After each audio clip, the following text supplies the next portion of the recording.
warahmatullahi wabarakatuh. Salam sejahtera bagi kita semua. Saya Ibnu Faidah, dosen program studi agribisnis Fakultas Pertanian Universitas Muhammadiyah Jember dengan NIDN 0719028505. Pada kesempatan kali ini, saya ingin menyampaikan pernyataan diri dosen dalam unjuk kerja Tridharma Perguruan Tinggi PDD UKT-PT bidang pengajaran. Pada PDD UKT-PT ini, saya akan menyampaikan mata kuliah yang saya ampu, yaitu Teknologi Pengolahan Pangan dengan kode MJU PTN 05 dan bobot SKS-nya adalah 3 SKS. Mata kuliah ini merupakan mata kuliah wajib yang ditempuh oleh mahasiswa semester 3. Ada teknologi pengolahan pangan, ini membahas tentang konsep dasar bahan pangan, karakteristik bahan pangan dan kerusakan bahan pangan, sampai pada jaminan mutu dan regulasi pangan. Pada mata kuliah ini terdiri dari 16 kali pertemuan, di mana 14 kali pertemuannya adalah pertemuan tatap muka di dalam kelas, dan 2 pertemuannya adalah ujian akhir semester dan ujian tengah semester. Video yang akan saya sajikan adalah video pada pertemuan ke-9, yaitu tentang pokok bahasan bahan tambahan pangan. Dengan media PowerPoint, saya sajikan bentuk dan metode pembelajaran berupa presentasi, kemudian tanya jawab, dan di akhir sesi adalah penugasan, di mana mahasiswa diberikan tugas untuk menganalisis produk dengan menggunakan bahan tambahan pangan. Selain itu, ada tugas review artikel tentang studi kasus keracunan yang diakibatkan oleh bahan tambahan pangan. Berikut saya sajikan video pembelajarannya. Assalamualaikum warahmatullahi wabarakatuh. Bagaimana kabarnya hari ini? Pada hari ini kita langsung saja mempelajari tentang penggunaan bahan tambahan pangan pada proses pengolahan pangan. Sebelum materi dimulai, terlebih dahulu kita bacakan doa. Mungkin dari koordinator kelasnya bisa berpimpin doanya. Mas Aminah, boleh? Doa menurut saya dan kemudian doa mulai.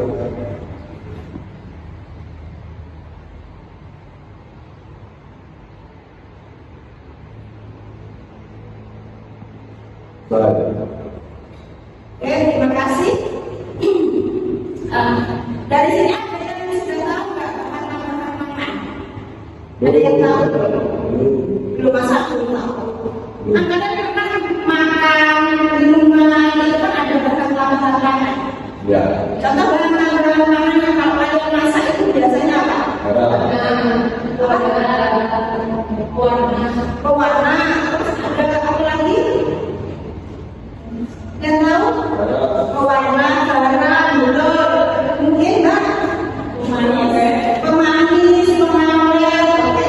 Pada dasarnya kalian semua teman-teman mahasiswa di sini sudah tahu semua ya bahan tambahan pangan. Jadi apa sih yang termasuk bahan tambahan pangan itu? Jadi bahan tambahan pangan itu menurut penggolongan Permenkes nomor 33 tahun 2012 itu ada yang namanya pewarna yang sudah disebutkan ya, pemanis, pengawet, penyedap rasa atau penguat rasa, anti kempal. Nah, kalau ada bahan pangan itu kan biasanya bentuknya sejuk, itu kan susah ya. Kadang karena apa itu namanya suhu yang agak lembab itu kan kempal. Nah, itu ada bahan anti kempalnya, ada bahan antioksidan, pengandung keasaman, pemutih. Kalau tepung itu biasanya ada pemutihnya. Terus nasi yang kalian makan itu berasnya itu biasanya ada pemutihnya juga. Gula pasir putih juga ada bahan pemutihnya. Terus ada juga lagi pengemulsi, sequestran dan juga pemeras. Nah, kalau pemeras ini biasanya itu dipakai untuk pemerasan atau membentuk kristal pada pangan. Ya, lanjut ya. Nah, ini merupakan update turunan regulasi dari peraturan yang tadi. Itu ada BPOM, itu Badan Pengawasan Obat Tambahan nomor 19 tahun 2019 itu tentang pembatasan bahan tambahan pangan. Selain itu juga tahun nomor 27 tahun 2017 itu tentang pengawasan label dan iklan olahan, dan juga pada tahun 2019 itu tentang penggunaan BTP bahan tambahan pangan. Kira-kira batasannya sampai seberapa sih? Kalau misalkan produk pangan itu biasanya seringnya begini, kan memang sudah ada standarnya ya, harus tulisannya harus berapa, warnanya harus berapa. Yang susah itu kalau di antara teman-teman mahasiswa ini masak. Contoh misalkan di ibu kalian kan pasti tidak mengikuti SNI ya. Sudah kalau misalkan mau dikasih natrium ataupun dikasih garam, mungkin kalian merasakan keasinan atau bahkan kemanisan ya, atau bahkan terlalu umami atau ubi ya, itu kan bisa kalian rasakan. Nah itu sebenarnya ada yang namanya jumlah yang diperbolehkan atau yang disebutkan acceptable daily intake ya. Jadi berapa batasan dari warna, pemanis itu yang bisa atau ambang batas penggunaannya ya. Ada yang ditanyakan dari sini? Belum. Oke, lanjut ya. Jadi pada materi kali ini itu ada beberapa poin permasalahan mengenai BTP ini. Ada food coloring, flavoring, emulsifier, terus gelatinizing, terus food antioksidan dan lain sebagainya. Ini nanti saya sampaikan hanya pada 4 konten saja ya. Untuk konten selanjutnya itu pada pertemuan berikutnya. Oke, lanjut.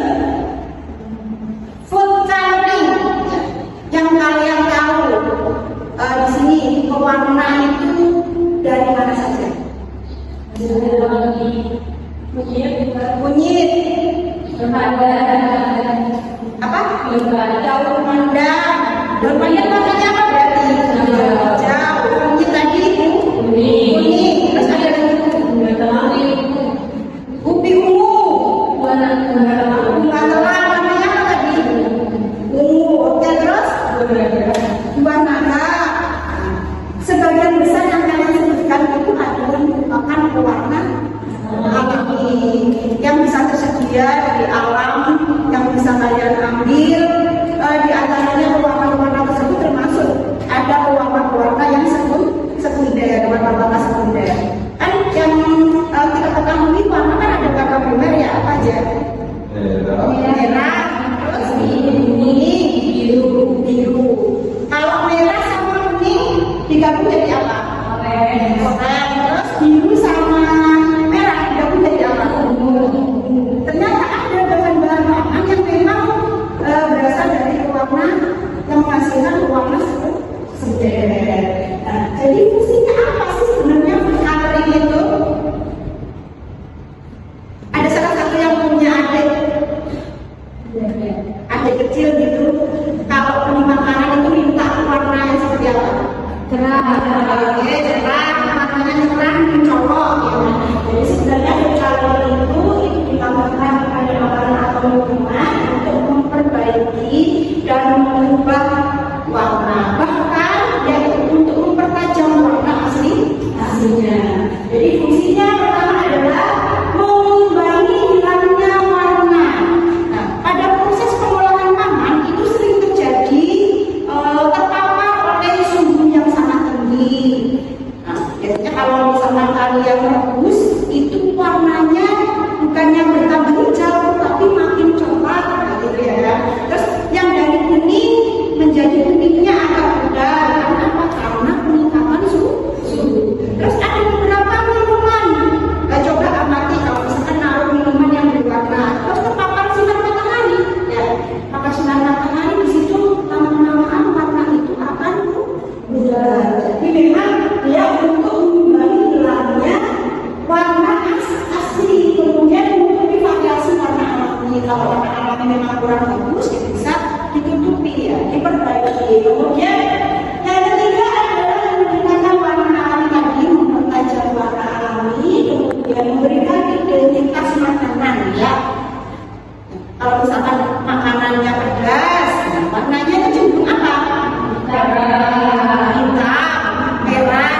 sulfat, tembaga arsenik. Nah, ini menyebabkan keracunan pangan. Ini dulu sering digunakan. Kemudian warna sulfat seperti oksida merah, biru laut, ketahui oksida yang kadang-kadang masih digunakan karena harganya relatif murah ya. Ada industri itu warna industri lain.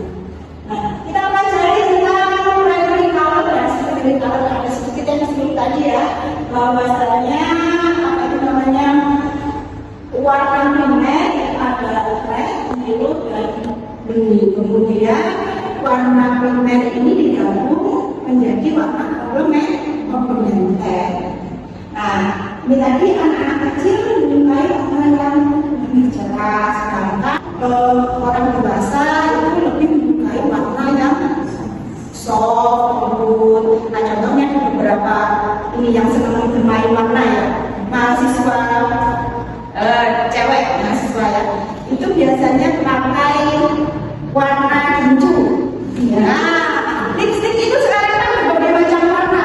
Demikian juga mungkin tren makanan akan mengarah dengan warna-warna yang apa itu namanya terbaru ya, tren makanan. Kan yang dulunya mungkin cuma ada biru, merah, nah sekarang ada apa itu makanan yang ditulis atau coating dengan warna-warna soft, warna-warna yang lembut ya. Birunya agak biru, ada yang turkis, sekarang warnanya ada yang rose gold, ada macam-macam ya. Itu akan mengalami perkembangan. Nah, ini merupakan spektrum warna ya, yang kalian ketahui. Mungkin di antara kalian ada yang tidak mengenali, ya mohon maaf. Ada yang memang tidak mengenali beberapa warna, hanya mengenali beberapa warna saja. Apalagi warna dengan gradasi yang terdekat sekali ya.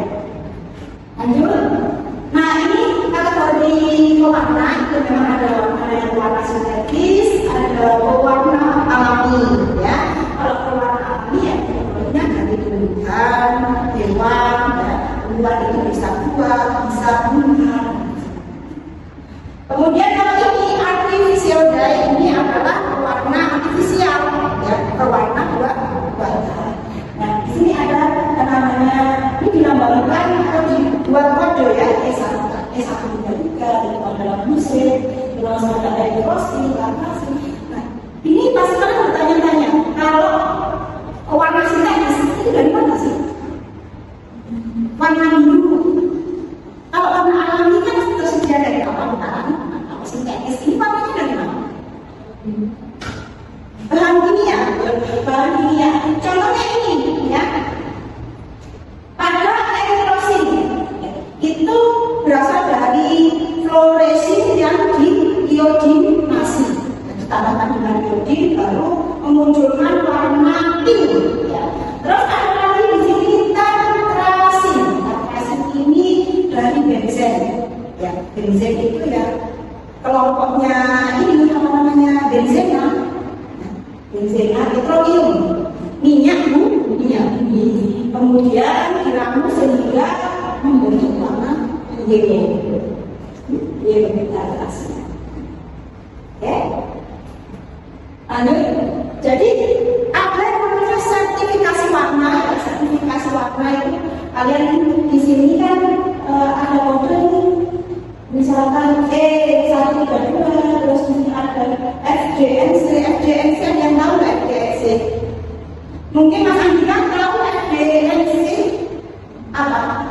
Food, drug, and cosmetic. Nah, tadi kan sempat disinggung ya, kalau kosmetik juga butuh berapa komposisi warna ya. Mungkin saja makanan akan mengarah ke situ. Jadi gimana alternatif ke depannya warna itu seperti apa? Karena kita sudah mulai berkembang. Dulu pada tahun 2010 kan kalian tahu bahan pangan yang makanan minuman yang tren itu apa? Rainbow, ya, warna rainbow. Jadi warna-warna magic biru. Ada onde-onde warnanya merah hingga biru. Terus empek-empek warnanya juga seperti itu, cake juga seperti itu. Nah, sekarang sudah mengarah ke seperti apa warna depannya ya. Terus ini adalah salah satu lembaga yang menangani tentang food additive ya. Di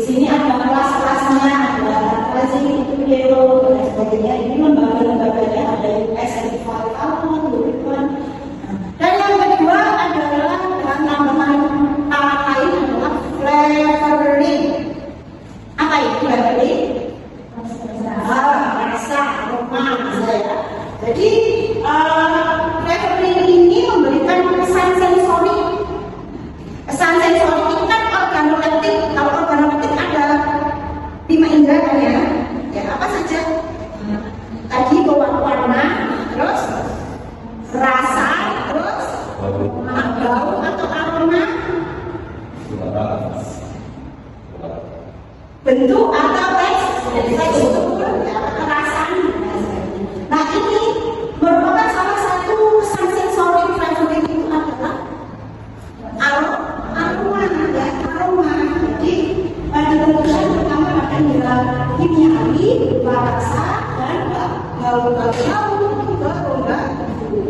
Ada yang bau melati, ada yang bau jasmin, dan lain sebagainya. Nah, fungsinya apa? Fungsinya agar apa yang kita makan atau bahan makan itu kalau kita konsumsi itu lebih memesankan. Jadi teringat untuk membeli lagi, ya kan? Beli lagi, meningkatkan cita rasa dan mengimbangi hilangnya rasa akibat pengolahan makanan. Jadi saat pengolahan makanan itu pasti ada yang namanya kehilangan rasa, kehilangan apa itu namanya? Area pemasak dikasih garam terlebih dahulu, kemudian dipanaskan, nanti kasih garam lagi, ya kan? Rasanya kan lama-lama akan hilang. Ini juga terjadi pada flavoring. Jadi flavoring ini memang digunakan untuk penguat ya, agar kita rasanya lebih bagus. Flavoring itu berasal dari alam, yaitu antara lain gula, spicy, vanilla, fruit, dan juga dari produk-produk turunan dari alam, misalkan ekstrak, essential oil. Ada yang tahu perbedaannya esen sama essential oil? Ada yang tahu? Essential oil besi, fruit juice, konsentrat, terus adanya flavor isolat, jadi mengisolasi apa itu namanya rasa, berasal dari contohnya epigenol itu dari clove leaf oil, dari minyaknya cengkeh, ya. Terus citra itu dari lemongrass, serai dapur, ya. Kalau citronella itu berarti dari apa? Serai apa? Serai merah. Itu beda ya, serai merah. Kemudian ada yang flavoring memang yang warna tadi ada synthetic flavoring, ada sintetik. Oke, terus ini ada natural flavor itu vanilla, citrus oil, essential oil, terus food flavor, ada exit atau flavor yang baunya asam. Kalau citric acid itu dari citrun ya, acid itu lemon. Kalau dari tartar acid itu warna asam tetapi agak pahit. Contohnya ada anggur, wine. Ya. Ini contoh sintetis, bisa dibaca sendiri nanti ya, sintetis flavornya. Kemudian bahan pangan yang ketiga adalah emulsifier. Emulsifier itu gunanya untuk menstabilkan apa? Menstabilkan dua apa itu namanya suspensi yang tidak bisa bersatu. Contohnya apa? Minyak dan air itu tidak bisa bersatu. Jadi harus yang menyatukan. Nah, emulsifier ini dijadikan mak comblang, ya, mak comblang biar kedua ini bersatu sehingga sapi stabil. Makanya emulsifier ini untuk menstabilkan gerakan atau stabilitas kinetik. Ya, tipenya yaitu berupa lecitin itu dari yang apa ya? Kuning telur, terus apa lagi? Soy, kedelai, vanili, dan mustard. Mustard itu apa? Ada yang tahu mustard? Tahunya keju ya? Iya, kalian tahunya mustard itu warna baju mustard. Nah, mustard itu biji mustard. Tahu apa yang di film-film Korea terus warnanya kuning-kuning? Ya, apa? Bunga yang kuning-kuning yang sini film-film Korea itu mustard. Jadi itu ada bijinya, namanya biji mustard. Itu digunakan untuk emulsifier. Lecitin itu bisa dari kedelai. Digunakan untuk memperbaiki palatabilitas. Palatabilitas itu seperti perbaikan rasa yang masakan makan juga dia dikasih minuman atau makanan, itu kan rasanya dia lebih muncul lagi. Terus untuk memperbaiki visibilitas atau stabilitas dan sebagainya. Nah, emulsifier itu yang kita bilang bahwa dia adalah menyatukan oil in water. Jadi ada yang mengikat. Contohnya ini pada carbohydrate itu antara vegetable oil dengan cuka. Itu harus disatukannya pakai emulsifier. Contohnya kalau mayones. Mayones itu kan terbuatnya dari itu susu, bukan minyak. Nah, bentuknya kayak susu ya, kayak yogurt ya. Nah, itu dari minyak sayur, kemudian ketemu dengan citrus, ya, lemon. Nah, dia ini bersatu nih dua orang ini, kemudian ditambahkan telur, kuning telur, ya. Terus ada lagi creamer. Nah, cowok-cowok nih, ya, cream in espresso. Nah, itu kan dia adalah oil dari kopi. Dia menyatu. Kalau kalian minum kopi biasa itu kan nggak nyatu ya, tidak stabil. Nah, biar stabil itu dikasih emulsifier. Nah, yang keempat adalah gelatin atau gel. Ya. Gel ini biasanya ya kalau bentuknya itu lebih kenyal, gel. Jadi di sini sebetulnya ada gam, pektin, karagenan. Ya kalian tahu namanya apa? Jelly, terus ada lagi ya? Permennya UV. Terus ada lagi marshmallow. Ternyata gelatin itu, kalau gelatin itu kan bisa dari gelatin di sini itu ada beberapa tipe, itu ada aminoasid, potasium sampai ke gelatin. Kalau gelatin itu memang dari protein. Protein kan berarti dia lemak hewani.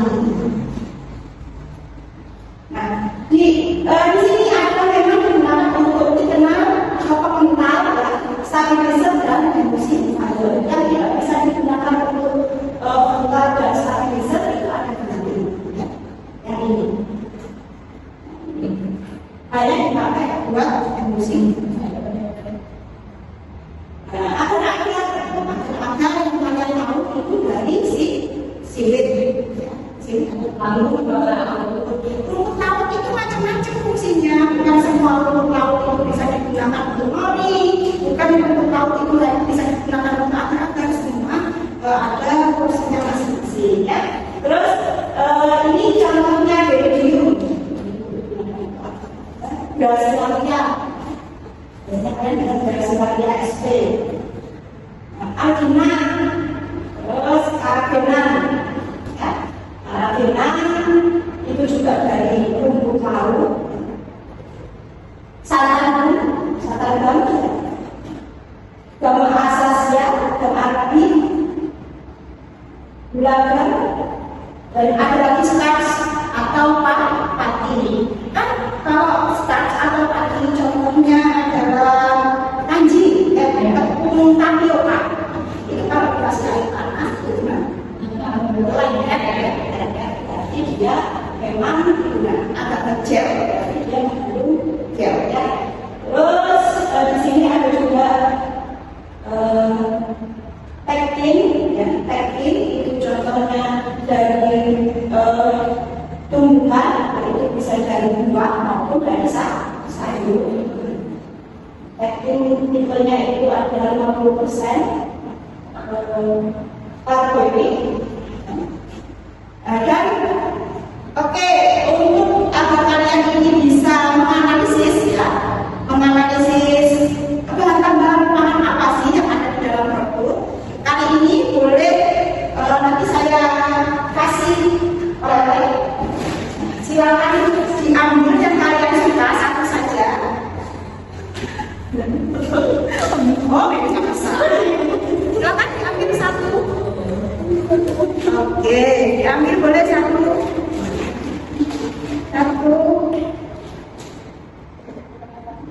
Boleh diambil. Tulis silahkan.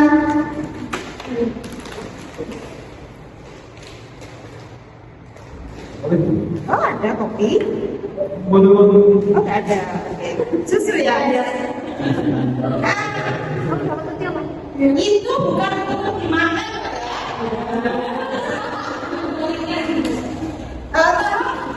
Kalian lihat komposisi di belakangnya. Nah, komposisi di belakangnya itu pasti di situ ada yang namanya BTP, bahan tambahan pangan. Ya, coba kalian analisis bahan tambahan pangan apa? Ambil satu lembar kertas, tulis nama produknya, kemudian analisis. Ya.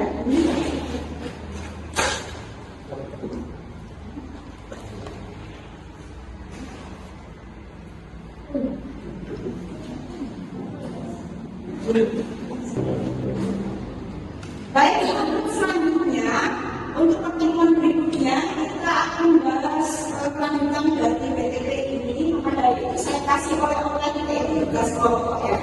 Dalam satu kelompok itu bisa kurang lebih 3 mahasiswa, bisa 2, bisa maksimal 3 ya. Nah, carilah artikel mengenai kasus keracunan bahan tambahan pangan ya.